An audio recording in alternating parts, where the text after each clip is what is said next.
I'm James Poukka, Realtor with Archer Real Estate Services. This weekly update is Fargo Moorhead housing market. The data comes from the Northstar MLS filtered specifically for the Fargo Moorhead area through the Association of FMR. This reflects activity grouped by days of the week, so shorter weeks or timing can shift from how the numbers look. If you're trying to decide whether or not is the right time to move, this past week gives a clear picture of that balance. Over the past 7 days, I'm seeing 15 new listings and 15 pending contracts. That puts the pending to new ratio at 1. That tells me buyers' demand match new supply almost exactly. For sellers, that support stabilized exposure without a strong push in either direction. For buyers, that suggests competition is present but not overwhelming. The close activity came in at 8 with a closed new ratio to 0.53. That shows some follow through, but not every deal is pushing all the way through to the finish line right now.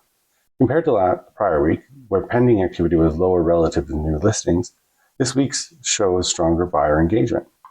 Looking at the structure, 67% of the pending deals in inspection contingency and 0% included financing contingencies. That signals buyers are still protecting themselves on condition, but financing risk is not showing up in the data set. From a negotiation standpoint, sellers are still seeing inspections as a standard, not a point of leverage. Pricing came in at 12 with a 80% price change rate. That is a high adjustment level relative to activity. This suggests listings are competing for attention and pricing strategy is still being corrected after hitting the market. On the inventory side, there was 1 listing back on market, 1 expired, and 0 withdrawals. Fall-through rate held at 7%. That points to a relatively stable deal quality with limited disruption. The net pending flow was 7, which means more homes went under contract than came back on the market.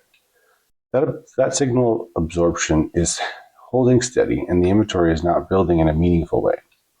The momentum came in at 1.5, which supports the idea that activity is consistent, not accelerating sharply, but not slowing down either. What stands out most is what did not happen. There are no surge in cancellations, no spike in failed deals, and no major shift in financing risk.